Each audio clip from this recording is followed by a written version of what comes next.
Donc, amis internautes yi yéen ñi di faral di ñu suivre ci à travers nos réseaux sociaux ci DTS ak Banlieue TV alors tey ñu ngi ci QG banlieue maanaam bu APR donc Abdou Karim Sall le partenaire numéro 1 de la jeunesse du département de Pikine alors moo doon recevoir ñaari zone yi la zone 14 de Kër Mbara Faye et la zone 15 de Mbao alors tey ñu gis fi nag waa zone ñëpp seen représentant le bureau et cetera et donc voilà donc ku nekk def ci benn allocution commençant d'abord par Ibrahima Dagnoko quand même qui a remercié le ministre bien sûr ce n'était pas évident parce que mënoon na nekk comme ni ma ko waxee ministre la mënoon na bañ a dugg ci affaire yi nawetaan yi mais nag remercier na ko en plus tamit initié na encore dans son programme priorité c'est-à-dire le reboisement chaque dimanche vraiment moom tamit rafetlu na loolu pour pourquoi pas mu def ci un lancement pour le reboisement de chaque ASC puisqu'on sait que ASC du moins la zone c'est pas seulement le football il y a la culture il y a aussi l'environnement que Abdou Karim Sall nga xamante ne bëgg na ko inclure maanaam ci zone yi. lu ndaje bi di kontaan bu baax a baax parce que bu ñu nee monsieur le ministre le partenaire numéro 1 ou le sponsor numéro 1 de la jeunesse dans le département de Pikine loolu kenn du ko weddi parce que moom ak jeunesse bi moom ak sport am na symbiose boo xamante ne nii tey may na ko les deux zones déplacé wu ñëw fekk ko fii toog waxtaan ak moom ci li nga xamante ci la ñuy yëngatu parce que bu ñuy fàttali tuuti rek ci ginnaaw moom déjà nitu nawetaan la nawetaan reconnaître loolu à travers les actions yi muy def ci département bi ba tax na ñuy jël ay final lu mel ni régional muy la finale de l'ORCAV de Dakar ñu koy jëmmale ñaar ba ñetti at mu nekk parrain final ORCAV de Dakar loolu jafe na ci responsable politique bu dëkk ci département de Pikine am ko mën naa ne c'est une première d'habitude ORCAV bu ñu daan choisir dañuy dem région de Dakar wala ñu dem feneen mais lui les gens de l'ORCAV l'ont choisi pour service rendu à la jeunesse yemul Dakar rek parce que li muy def dañ ko reconnaître à travers tout le Sénégal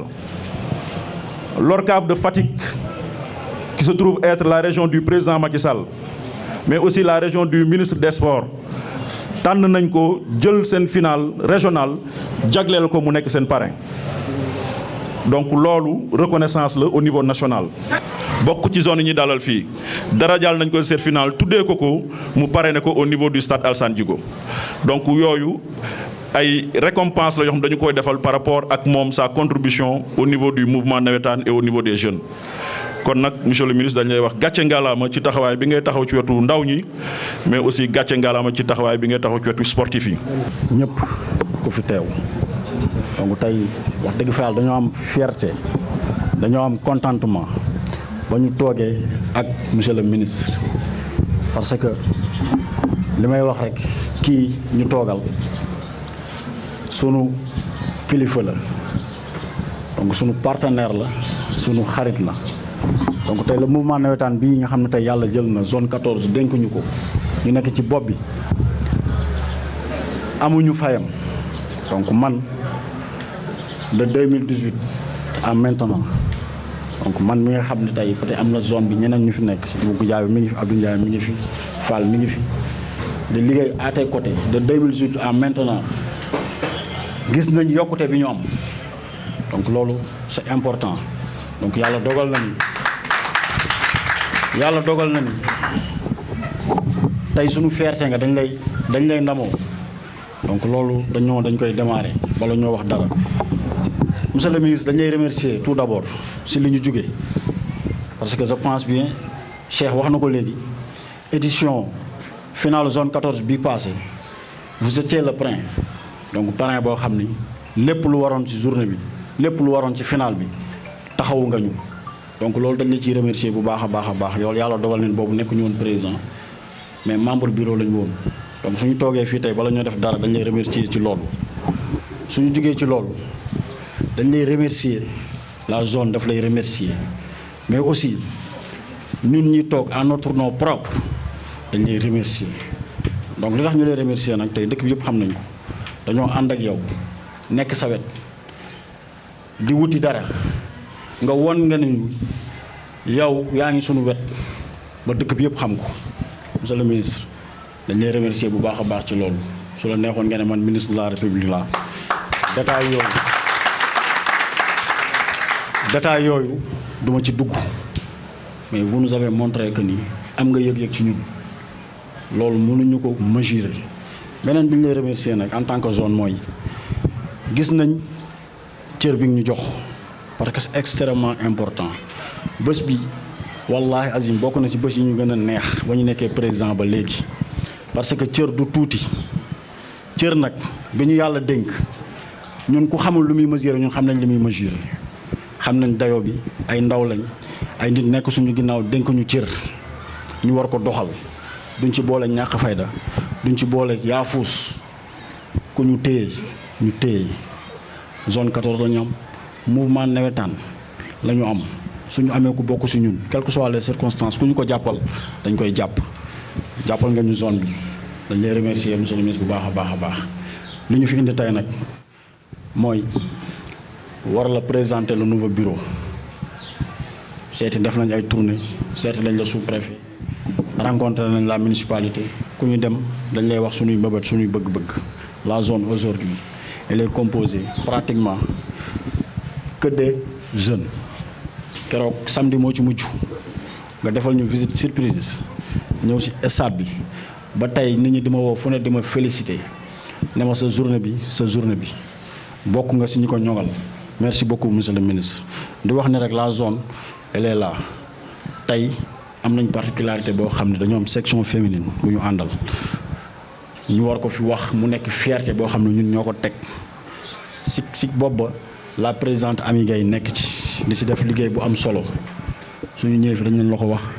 di nuyu également suñu droite suñu xarit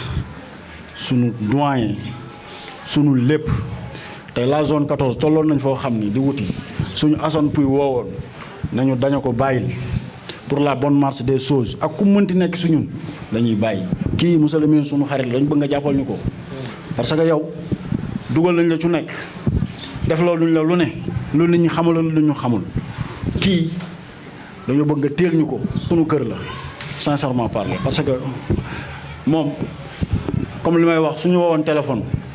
nañu kat lan ngeen soxla wala ñu woo ko téléphone comme ni ñu daan demee dañ koy woo téléphone ne ko monsieur le ministre dañoo bëgg nga defal ñu lii mu naan non c'est que c'est-à-dire ñu ne ko non dañu bëgg te da nga koy def mu def ko li ci mujj mooy suñu première activité zone ba ñu nekkee président muy suñu ndogu de solidarité bi ñu organisé fii lañ ko fekk ci 16 bi ne ko dañoo bëgg nga jëndal ñu nag faal mi ngi nii du ma bàyyi ma fenn muy dugg ci oto bi ñu bloqué ko mu ne ñu waa baax na après la ñu Malick Sarr woo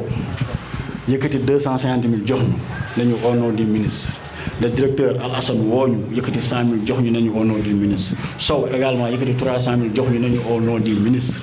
kon kooku defar na bés ba te bés ba sax ba ñu téyee micro tudd ñu ko sax remercier woon na ñëpp wala tuuti kon boobu lañ ko tudd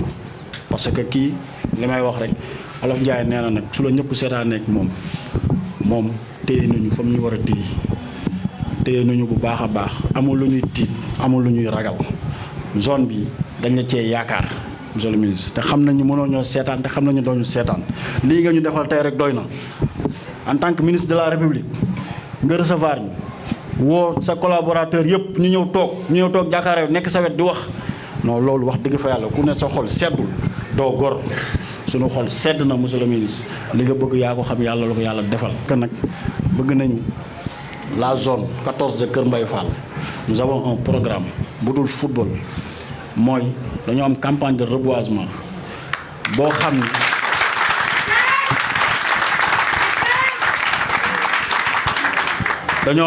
de reboisement boo xam ni aujourd'hui nous sommes 15 ASC calendrier bi pare na malheureusement signature moo si des maa ko waroon signé indiwuma sama kase moo tax dañ la ko soumettre tey mais incha allah on va se déplacer ñëw sa bureau waxtaan ak yow ci loolu dañu bëgg chaque dimanche ñu dem si benn ASC def fa reboisement ba keroog lépp di mat te incha allah rabbi sama grand frère sama xarit le président Aliou Pouy dina ci ñëw la zone 15 dina ci adhéré am nañ ci yaakaar donc beneen bi mooy dañu ne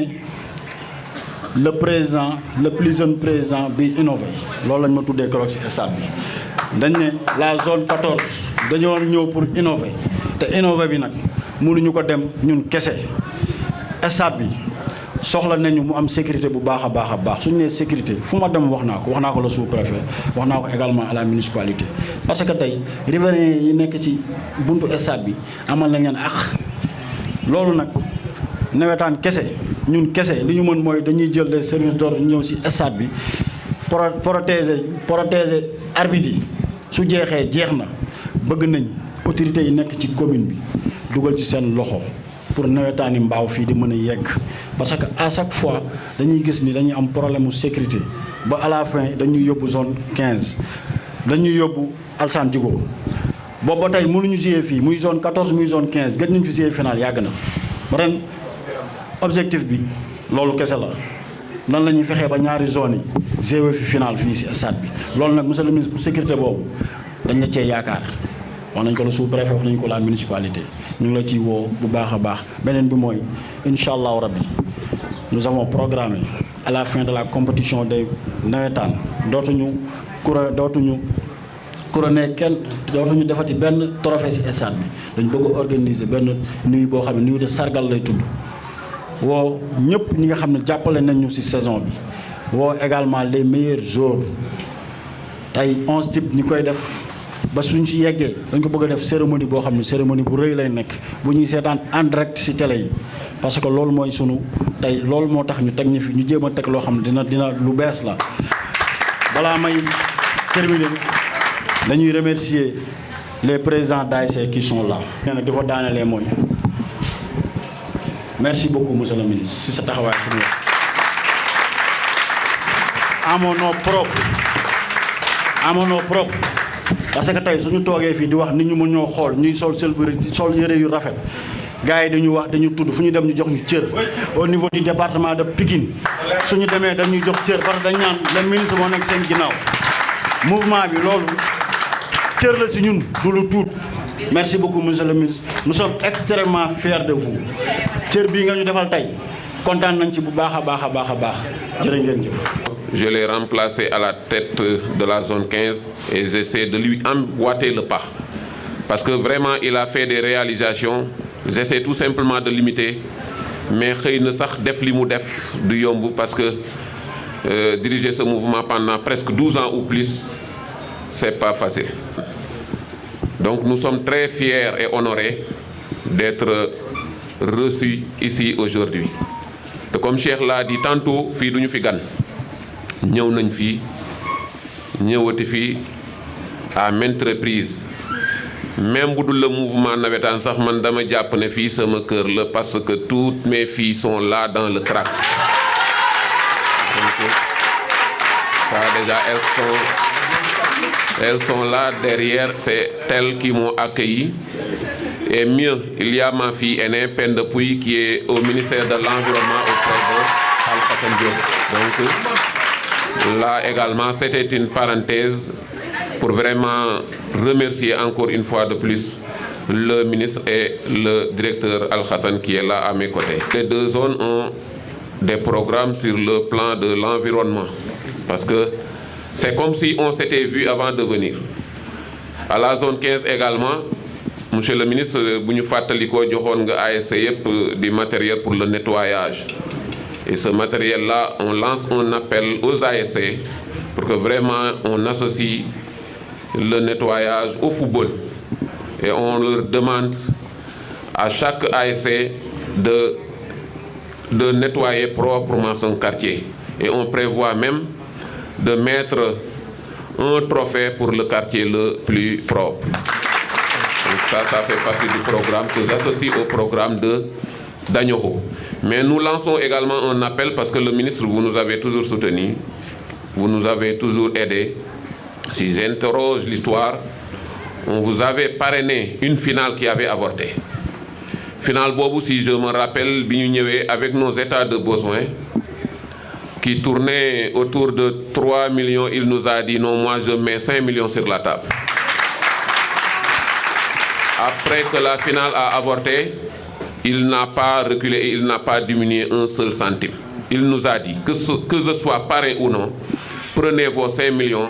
et allez organiser votre finale. Et ça a été une finale très belle grâce à lui. Donc, on vous remercie et on ne vous remerciera jamais assez. Mais le mouvement navétane, Kouniou Dimoli aussi, on est toujours demandeur.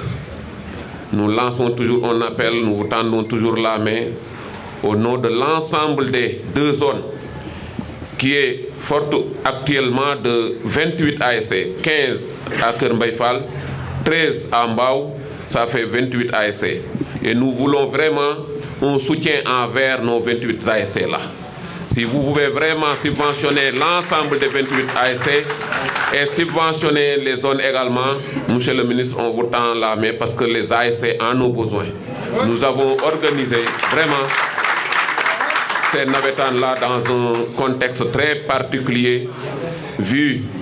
la pandémie qui est toujours là. L'année dernière, c'est vrai, on n'a pas compétit, mais les ASC ont été très actifs dans cette lutte-là, en même temps que les zones. Donc nous voudrons vraiment vous tendre la main pour que vous aidez nos ASC, mais vous aidez également ces 2 zones. Dans ce mouvement-là, pour honorer encore une fois le ministre, nous voudrons des navétanes sans violence, zéro violence et vive le sport à Mbao. Merci, monsieur le ministre. Alors, Abdou Karim Sall, en tant que ministre, il est satisfait de recevoir les 2 zones. Alors, vraiment, il est dans l'obligation de faire son devoir. Donc, je pense qu'il a fait son devoir encore. Parce qu'il a dit aussi que, vraiment, donc, il va mettre sur la table 500 000 francs par zone, du moins.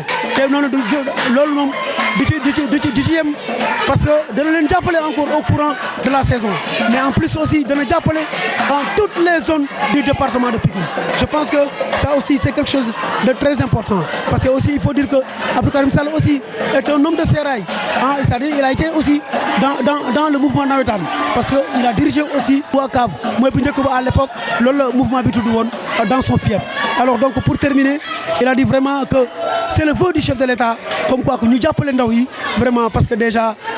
programme Kébi, Mingiti programme. Alors, donc, il a octroyé une enveloppe de 500 000 francs par zone. Voilà, mesdames, mesdemoiselles, messieurs. Donc, mais plus prochainement encore, il va recevoir une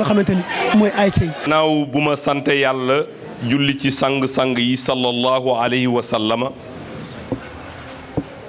Demay wax à haute et intelligible voix sama satisfaction bima am di dalal ñaari zone yi nga xamné mom moy les zones de la commune de Mbao muy zone 14 ak zone 15 ma nuyu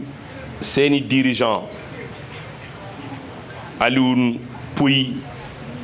ak Ibou Dañoxo ak seeni comité directeur nuyu acteur u football yépp acteur u navétane yépp nuyu kilifa yi mu fekk ñépp di leen wax ne sànq Cheikh nee na nekkoon na président CQRP mais nekkoon na président OACAV parce que avant l'arrivée des zones au niveau des arrondissements dafa amoon OACAV comme ni ODCAV amé sama arrondissement man nekkoon na président de l'OACAV donc xam naa mouvement navétane nu mu bindu. C'est la raison pour laquelle damay soutenir le mouvement navétane à tout moment et quelles que soient les circonstances. dama ci jaar xam lu mu laaj xam lu mu war ci wàllu sacrifice au niveau des jeunes pendant cette période cruciale bi nga xam ne mooy période navétane yi. C'est un moment important pour la jeunesse sénégalaise. Donc, cher Nene Sank,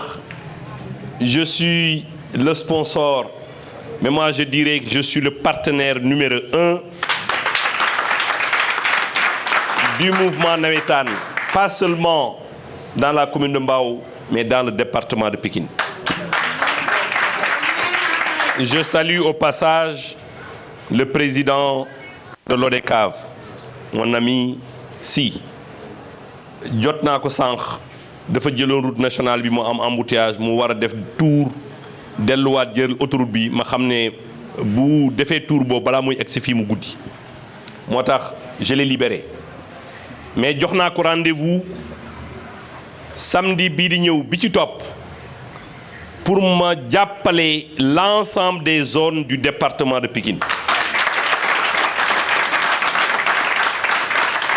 comme ni may waaj a jàppale les 2 zones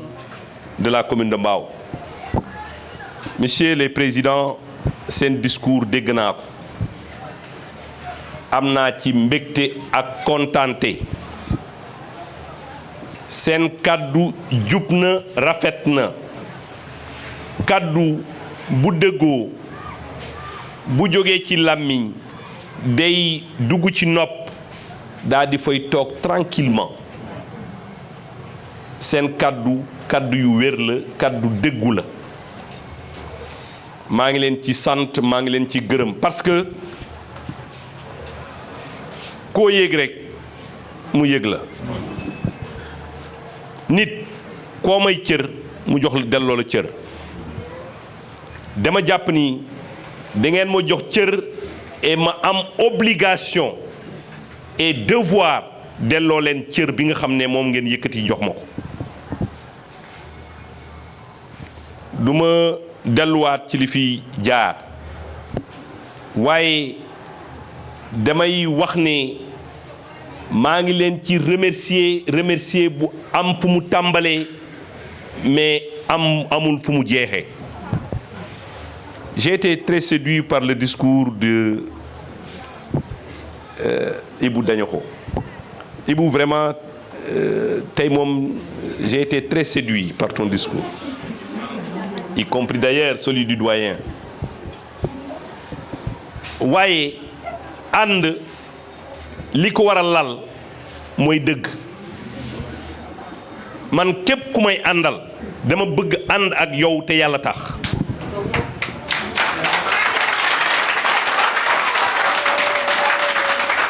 moi je ne peux pas être un partenaire de circonstance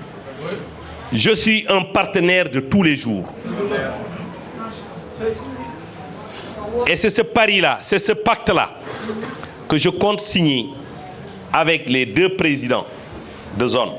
Un partenaire, pas circonstanciel, mais un partenaire de tous les jours. Je serai toujours à vos côtés. Inch'Allah, si nous avons maye, si nous avons la mairie, la subvention passera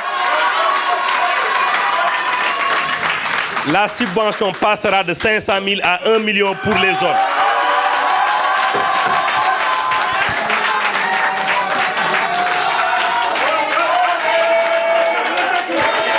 Parce que nag merci mané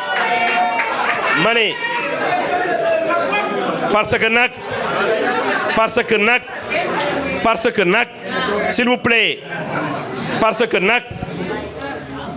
li ngeen moom lañ leen di delloo je pense que ce n'est que justice que d'accompagner la jeunesse. Le président de la République, son Excellence Macky Sall, nous a donné des indications précises pour nous jàppale ndaw ñi. Vous avez vu le programme Xëyu Ndaw ñi.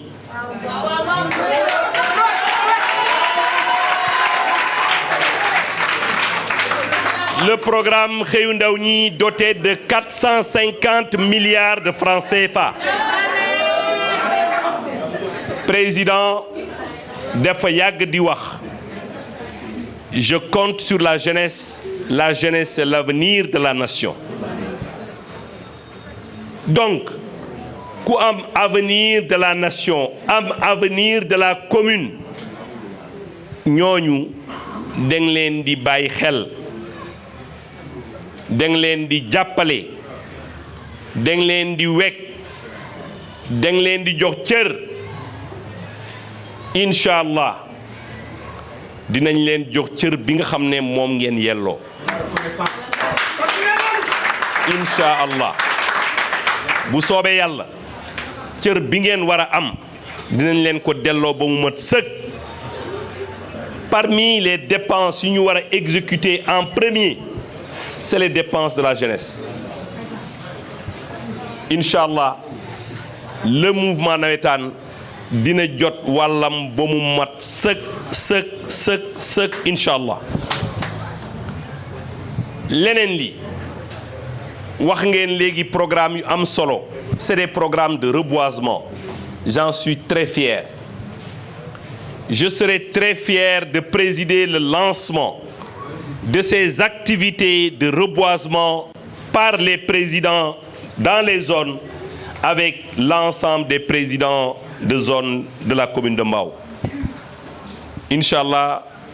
li ci war yépp ci wàllu accompagnement dinañ ko def. Beneen mbir aussi bëggoon naa ci wax. Je vous ai réunis aujourd'hui pour vous apporter mon soutien. Sama asak yéene. Sama asak yéene. Et ce n'est qu'un début. Damay tàmbale ci zone Mbao yi. Bu ma paree ma woo zone département de Pikine ñoom ñëpp aussi ma jàppale leen. Pour commencer Cheikh dina jox zone bu nekk une enveloppe de 500 000.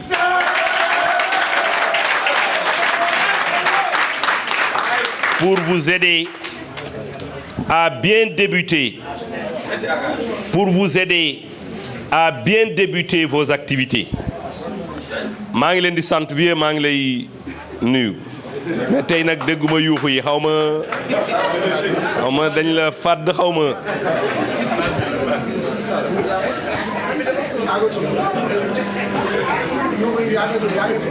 Donc ma ne avec le mouvement nawetaan Inch'Allah nous serons toujours là à vos côtés. Assane, merci pour ce que vous avez déjà fait pour le mouvement nawetaan. Et merci également pour ta présence. maa ngi leen di sant yéen ñëpp di leen gërëm yéen ñëpp di leen wax ni je vais accéder à votre demande. Vous m'avez demandé d'accompagner les ASC et je vais accompagner les ASC. leen doxaat dig daje parewuma ak yéen les deux zones là parewuma ak yéen de. Inch'Allah je vous donne rendez-vous bu ñu gënee avancer ci activités yi ak ci programme bi. Je vous recevrai Inch'Allah une deuxième fois. maa ngi leen di sant maa ngi leen di gërëm Cheikh donc tu pourras remettre tout de suite les enveloppes. maa ngi leen di nuyu yéen ñëpp franchement ku ma fi bàyyi nga jéggal ma bëggoon naa citer ñëpp. maa ngi remercier jeunesse Mbao yëpp. jeunesse Mbao yëpp laay remercier ku teew ak ku teewul. maa ngi leen di sant maa ngi leen di gërëm maa ngi leen di féliciter. Ibou je te félicite. Merci beaucoup. Je te félicite pour ton élection à la tête de la zone. Vraiment am nañu yaakaar par rapport à la relève. am nañu yaakaar par rapport à ton dynamisme. yal na la yàlla jàppale. sama grand Alioune vraiment ku la naw la. Je le dis Alioune bëriwul wax ci jëf la gën a aay. su la waxee suba dinañu dee na nga waajal parce que suba dinañ dee. Merci beaucoup Alioune jërë ngeen jëf. Donc foofu laay tëjee